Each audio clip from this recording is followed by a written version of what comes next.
প্রাথমিক বৃত্তি পরীক্ষায় কিন্ডারগার্টেন এবং বেসরকারি শিক্ষা প্রতিষ্ঠানের শিক্ষার্থীদের অন্তর্ভুক্তির দাবিতে বাংলাদেশ কিন্ডারগার্টেন অ্যাসোসিয়েশন চাঁদপুর জেলা শাখার আয়োজনে সংবাদ সম্মেলন অনুষ্ঠিত হয়েছে। 12 আগস্ট মঙ্গলবার সকালে চাঁদপুর প্রেস ক্লাব মিলনায়তনে এই সংবাদ সম্মেলন অনুষ্ঠিত হয়। চাঁদপুর প্রেস ক্লাবের সভাপতি রহিম বাদশার সভাপতিত্বে লিখিত বক্তব্য পাঠ করেন সংগঠনটির চাঁদপুর জেলা শাখার সভাপতি ওমর ফারুক। এ সময় বাংলাদেশ কিন্ডারগার্টেন অ্যাসোসিয়েশন চাঁদপুর জেলা শাখার সাধারণ সম্পাদক সবুজ ভদ্র, সদর উপজেলা শাখার সভাপতি গোলাম হোসেন টিটো, সাধারণ সম্পাদক বিরাট কালতি দাস সহ সংগঠনটির সকল উপজেলা সভাপতি, সাধারণ সম্পাদক সহ অন্যান্য নেতৃবৃন্দ উপস্থিত ছিলেন।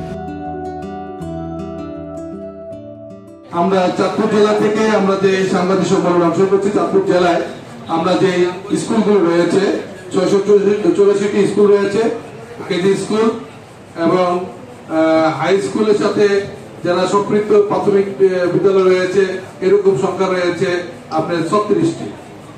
এই স্কুলগুলোতে আমাদের প্রাথমিক যে বৃত্তি পরীক্ষা অংশগ্রহণ করার পঞ্চম শ্রেণীর শিক্ষার্থী রয়েছে প্রায় 9000 শিক্ষার্থী এবং টোটাল আমাদের এই জেলায় নার্সারি থেকে কেজি 5 পর্যন্ত শিক্ষার্থী রয়েছে 1,27,800 প্লাস আমাদের শিক্ষার্থী রয়েছে এবং আমাদের এই সমস্ত স্কুলগুলোতে শিক্ষক রয়েছেন প্রায় 12,000-এর উপরে। এখন আমরা এই প্রাথমিক শিক্ষা বৃত্তি পরীক্ষায় অংশগ্রহণ করার জন্য আমাদের কেন্দ্রীয় এবং সারা বাংলাদেশে একযোগে চলছে এবং সেই সাথে আমরা চাঁদপুরে সেই সাংবাদিক সম্মেলন পালন করছি চাঁদপুর জেলায়।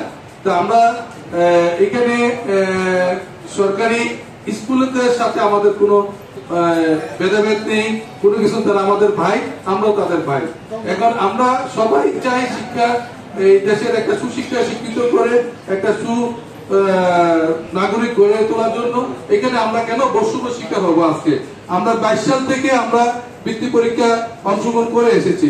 গত 2 বছর বৃত্তি পরীক্ষা অংশগ্রহণ ছিল না, অনুষ্ঠিত হয় নাই যে কোনো কারণে হোক, বৃত্তি পরীক্ষা ছিল না। এখন 25 সালে হঠাৎ করে দিলেন, এখানে সংযুক্ত করে নিল সরকারি প্রাথমিক বিদ্যালয়। আগে প্রাথমিক বৃত্তি পরীক্ষা, আগে ছিল প্রাথমিক বৃত্তি পরীক্ষা, এখন শুধু সরকার যুক্ত করে দিয়েছেন। এখন কেন এই বৈষম্য আমরা দেখতেছি না।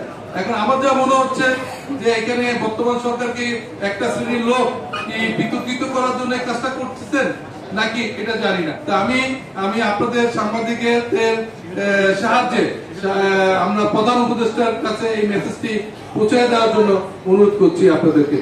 আমার বিশ্বাস আপনাদের এই দাবির প্রতি সরকার আন্তরিকভাবে দেখবেন এবং এই দাবিটি পূরণ হওয়ার মতো একটি বিষয় এবং এই দাবি পূরণ হবে বলে আমি বিশ্বাস করি। আপনাদের স্ব মিডিয়ায়, বিশেষ করে টেলিভিশন, জাতীয় দৈনিক এবং আমাদের স্থানীয় দৈনিক পত্রিকাগুলোতে এই সংবাদটি আপনারা গুরুত্ব সহকারে প্রকাশ করবেন, সেই আহ্বান।